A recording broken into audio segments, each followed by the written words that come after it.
November 1923, Berlin. A woman walks into a bakery with a wheelbarrow full of cash. Not a wallet, not a bag, a wheelbarrow. She parks it outside while she checks the price of bread. When she comes back out, the wheelbarrow is gone. The thief took the wheelbarrow. They left the money in a pile on the street. That same day, a student orders coffee for 5,000 marks. By the time he finishes his cup, a second coffee costs 7,000 marks. 20 minutes. A 40% price increase.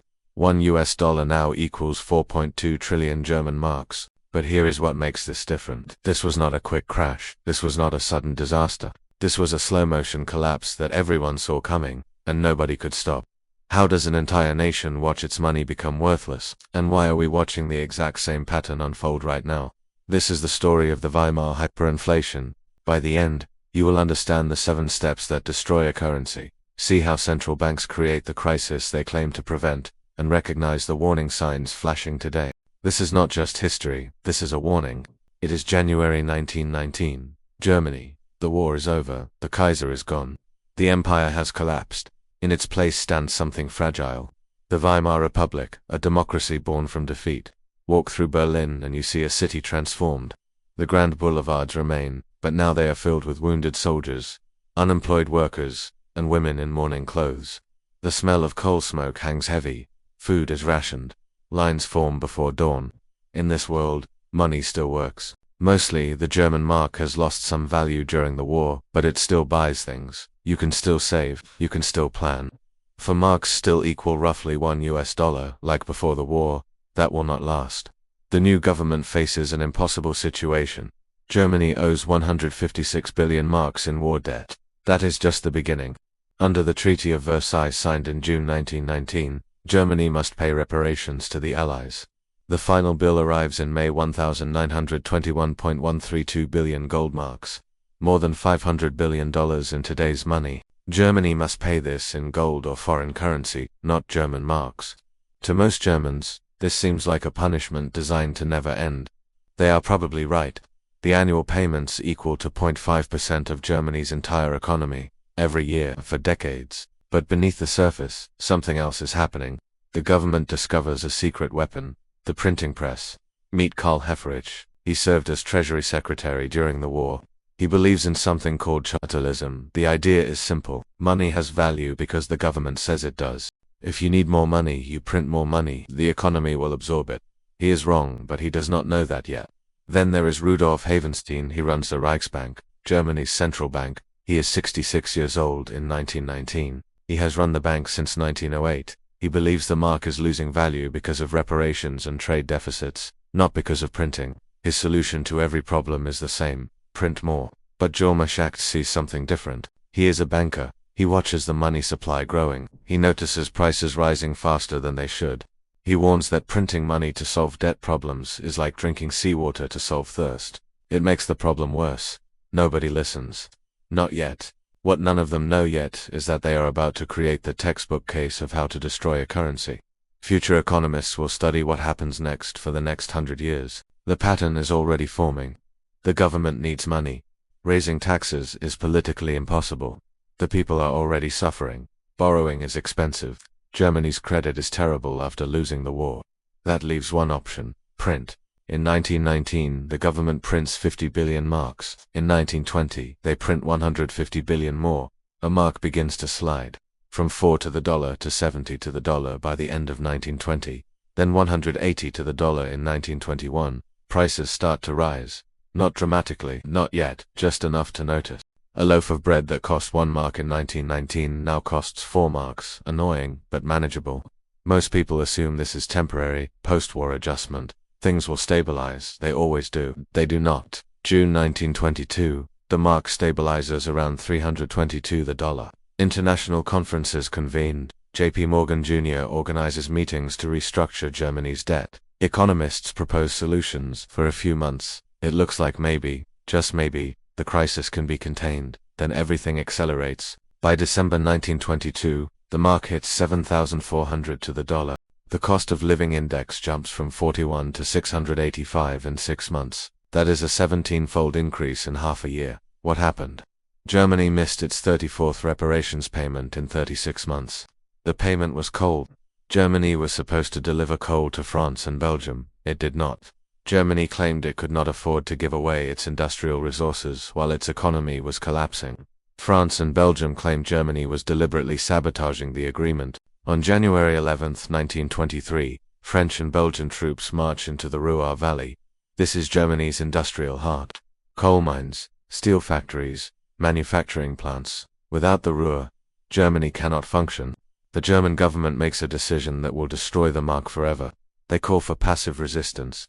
They tell workers in the Ruhr to go on strike. Do nothing that helps the occupiers produce nothing. Ship nothing. Just stop. The workers obey. 2 million people stop working, but they still need to eat. They still need wages. They have families. The government promises to pay them, but with what? The treasury is empty. Tax revenue is collapsing. There is only one solution: print. By September 1923, the Reichsbank is not even trying to keep up. They hire 133 private printing companies. Presses run 24 hours a day. They cannot print fast enough. They give up printing numbers on some bills. Workers just stamp denominations by hand. Money becomes a physical problem. Artist George Gross describes carrying his wages. The packages of money needed to buy the smallest item had long since become too heavy for trouser pockets. People carry money in suitcases, boxes, wheelbarrows. Banks transport cash in trucks. It takes a team of workers to move enough money to pay one factory's weekly wages. But the real horror is the speed. In January 1923, $1 equals 17,000 marks. By June, 192,000 marks. By October, 170 billion marks. By November, 4.2 trillion marks. Let me make that concrete. A loaf of bread costs 160 marks at the end of 1922. By November 1923, that same loaf costs 200 billion marks. In less than 1 year, Stefan Zweig was an Austrian writer living in Germany. He describes what it felt like. I have known days when I had to pay 50,000 marks for a newspaper in the morning and 100,000 in the evening. Whoever had foreign currency to exchange did so from hour to hour, because at 4 o'clock he would get a better rate than at 3. Restaurants start changing their prices while customers eat. You order a coffee for one price, you finish it, and the bill has doubled. Not because the owner is cruel, because money is losing value faster than you can drink. Workers demand to be paid twice per day. Once at lunch, once at the end of the shift. They leave work immediately to spend it before it becomes worthless. Some factories start paying workers in goods instead of money: cloth, food, coal, anything that holds value. A pair of shoelaces costs more than a shoe store with 2,000 pairs of shoes cost before the war. Repairing a window costs more than building the entire house cost 3 years earlier. The absurdity peaks in November. For $100, you can buy entire rows of 6-story apartment buildings on Berlin's most expensive street. The Kurfürstendamm factories sell for the equivalent of a wheelbarrow. This creates a new class of winners, speculators with foreign currency. They wait, they watch the mark collapse, then they swoop in and buy assets for nothing. Real estate, businesses, antiques, art, entire fortunes change hands. Stefan Zweig describes a case. Some teenage boys find a forgotten case of soap in the harbor. Just soap. They sell 1 cake per day. They live like kings for months. They buy cars. They throw parties. Their parents, formerly middle class and comfortable, now beg for food. Everything is inverted. Those who saved are destroyed. Those who borrowed are saved. If you took out a mortgage before the hyperinflation, you can now repay the entire loan with pocket change. Your debt has been erased by inflation. But if you were responsible, if you saved money in a bank, if you bought government bonds to support your country, you are ruined. Your life savings now cannot buy a subway ticket. The middle class is being systematically wiped out. And then comes the peak moment. November 15, 1923, a single US dollar equals 4,210,500,000,000 German marks. This is the top. Nobody knows it yet. The trigger is not dramatic. There is no stock market crash, no bank run, just exhaustion. By November 1923, the system simply stops functioning. Money is not money anymore. It is trash. People use it as wallpaper. Children build towers with stacks of billion-mark notes. They make kites out of it. Housewives burn it for fuel because it is cheaper than buying firewood. The economy reverts to barter. Farmers refuse to accept marks for food. They want goods, pianos, furniture, jewelry, anything real. City dwellers, desperate for food, march into the countryside with their possessions and trade directly. A woman in Munich leaves a suitcase containing millions of marks outside a grocery store. When she comes back out, someone has stolen the suitcase and dumped the money on the ground. The suitcase has value. The money does not. The human cost is devastating. Meet Hermann Muller. He is a civil servant. He saved for 30 years. He has 500,000 marks in the bank. Before the war, that was a fortune. It would have funded a comfortable retirement. Now it cannot buy a loaf of bread. He is 68 years old. He goes back to work. He will work until he dies. Meet Anna Eisenmenger. She is a teacher. Her pension was supposed to be 1,200 marks per month. She planned carefully. She was responsible. Now her monthly pension cannot buy a single egg. She is forced to sell her furniture piece by piece just to eat. First the extra chairs, then the good dishes, then the bed. Meet the Scholem family in Berlin. Betty Scholem writes a letter to her son in October 1923. Conditions have taken a catastrophic turn here. This letter cost 15 million marks to send. It will be 30 million beginning the day after tomorrow. She and her husband calculate their monthly expenses in billions. The monthly inflation rate approaches 30,000%, not 30%, 30,000%, but some people do fine. Farmers who own land and produce food become relatively wealthy. They can trade food for pianos, cars, art. City people are outraged. They watch farmers come to town and buy luxury goods while urban workers starve. The social fabric tears. Speculators with foreign currency make fortunes. They wait until the mark hits bottom, then buy everything. One American investor with just $100 can buy multiple apartment buildings. German savers watch foreigners buy their country for pennies. Debtors celebrate it. If you borrowed money before the hyperinflation, your debt evaporates. You borrowed 100,000 marks to buy a house. You can now repay the entire mortgage with the change in your pocket. The lender is destroyed. You are saved. This creates a perverse lesson that will poison German society for a generation. Saving is for suckers. Debt is smart. Responsibility is punished. Speculation is rewarded. By November, the government realizes it must act or the republic will collapse entirely. Food riots are spreading. Crime surges. Law and order are breaking down. Extremist political movements are growing. On November 8th, Adolf Hitler attempts a coup in Munich. The beer hall putsch. It fails. Hitler goes to prison, but he has made his name. The chaos created his opportunity. On November 15, 1923, the government acts. They appoint Hjalmar Schacht as currency commissioner. The same Schacht who warned about printing money back in 1919. He now has total authority. His plan is radical. Create a new currency. The Rentenmark market is backed not by gold but by mortgages on German land and industry. The exchange rate is brutal. 1 Rentenmark equals 1 trillion old marks. Your billion mark note is now worth 1,000th of 1 Rent. More importantly, Schacht does something nobody thought possible. He stops the printing presses. The Reichsbank is forbidden from buying government debt. If the government wants money, it must actually find it. No more printing. Within weeks, prices stabilize. It works. But the damage is done. The middle class has been destroyed. Savings gone. Pensions worthless. Trust in government shattered. Faith in democracy broken. The psychological scars will never heal. So what really happened? History books say Germany printed money to pay reparations and the currency collapsed. But that is not just incomplete, it is dangerously wrong. Here is what actually happened. Germany did not print money primarily to pay reparations. They printed money to avoid making hard political choices. Raising taxes was unpopular. Cutting spending was unpopular. Defaulting on debt was humiliating. Printing money was easy. Let me break this down. In 1921, Germany's central bank started buying government debt with newly printed money. This was not to pay reparations. This was to fund the government's regular operations. Social programs, salaries, subsidies. The government was spending more than it collected in taxes. The gap was enormous. When France occupied the Ruhr in January 1923, Germany had a choice. They could negotiate, they could cut spending elsewhere, they could raise taxes. Instead, they chose passive resistance and promised to pay 2 million striking workers indefinitely, with printed money. Think of it like this. Imagine your household is in debt. You could cut expenses. You could work more, or you could print counterfeit bills in your basement to pay for everything. The first options are hard. The third is easy until it destroys you. But here is what nobody talks about. The incentives. Government officials and politicians kept their jobs by avoiding hard choices. Reichsbank President Havenstein genuinely believed he was helping. He thought he was providing liquidity to a struggling economy. He thought the mark's collapse was caused by external factors, not his printing. The people who made money were not the ones holding marks. They were the ones who understood what was happening and positioned accordingly. People with foreign currency. People who owned real assets.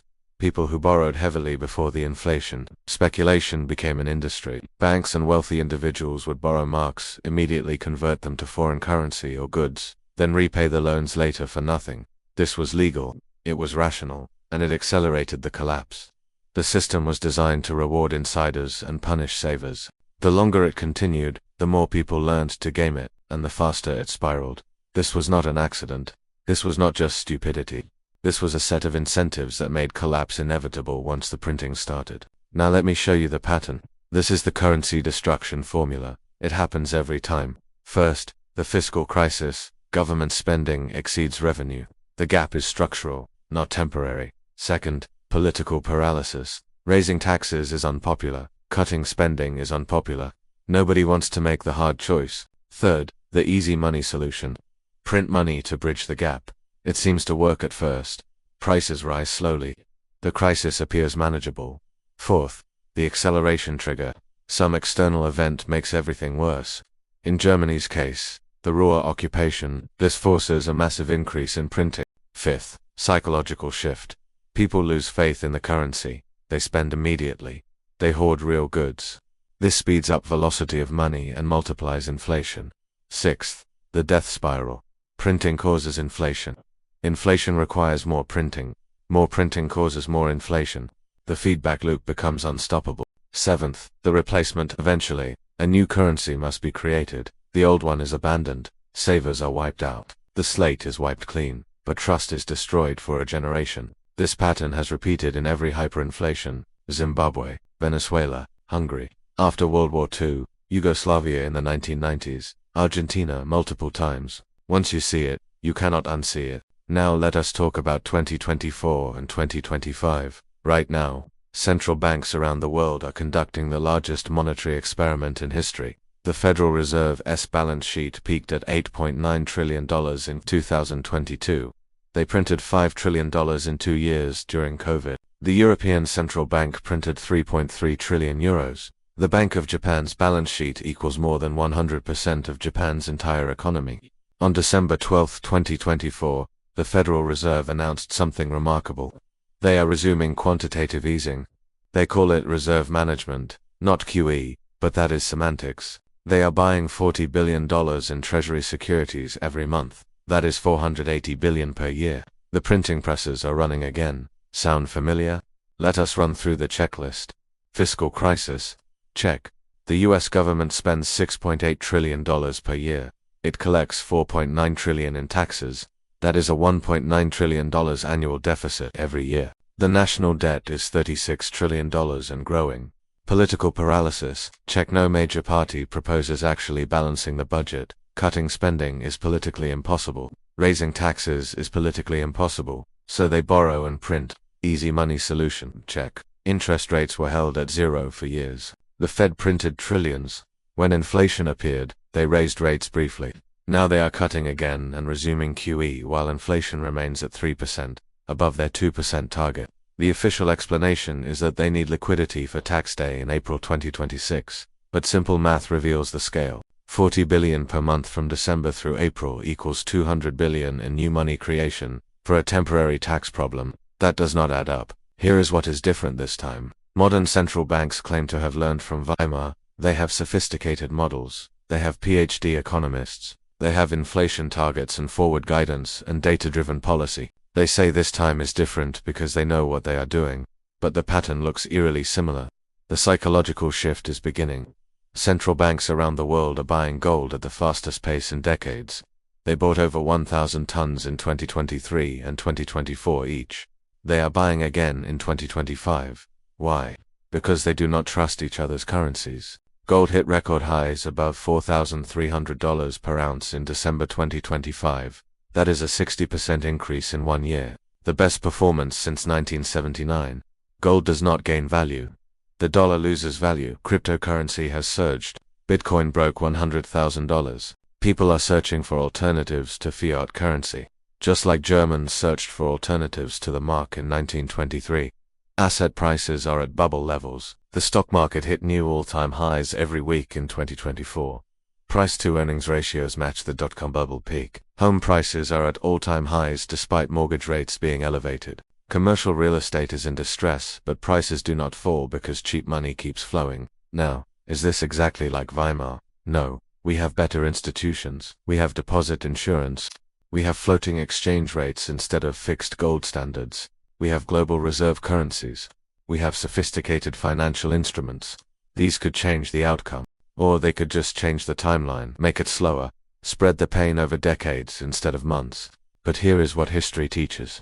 The pattern does not need to be identical to be dangerous. The fundamentals are the same. Government spending more than it earns. Central banks printing money to enable it. Political paralysis preventing real solutions. And everyone assuming that this time is different. What should you watch for? First, velocity of money. If people start spending their cash immediately instead of saving it, that is the psychological shift beginning. You will know it is happening when you feel it personally. When holding cash feels like a bad idea. Second, alternative currencies. If people start preferring Bitcoin, gold, or other assets to dollars for savings, that shows loss of faith in fiat currency. Third, asset price acceleration disconnected from fundamentals. If stocks and real estate keep soaring while the economy stagnates, that is inflation hiding in asset prices. Fourth, central bank actions contradicting stated goals. If they claim to fight inflation while printing money and cutting rates, watch what they do, not what they say. I am not predicting hyperinflation tomorrow. I am not saying we are doomed. I am showing you the pattern. What you do with that information is up to you. But the printing presses are running. And they always have consequences. So why do we keep falling for this? Because currency destruction is not primarily an economic problem. It is a human psychology problem wrapped in political incentives. We are wired to trust institutions. We assume governments will act in our interests. We believe experts when they say they have it under control. We want to believe that this time is different because the alternative is frightening. Politicians are wired to avoid hard choices. Cutting spending alienates voters. Raising taxes alienates voters. Printing money lets them pretend the problem does not exist, until it becomes unavoidable. Central bankers are wired to believe in their own expertise. They have models, they have frameworks, they have academic papers. They genuinely believe they can manage money better than the market can. Sometimes they are right, but hubris is dangerous when you control the printing press. The Weimar hyperinflation was not a freak accident. It was the logical conclusion of a series of rational individual decisions. Each step made sense at the time. Each compromise seemed reasonable, until the whole system collapsed. But here is what this story really teaches us. The disaster is not the collapse. The disaster is the decade before the collapse, when everyone pretends it is not happening.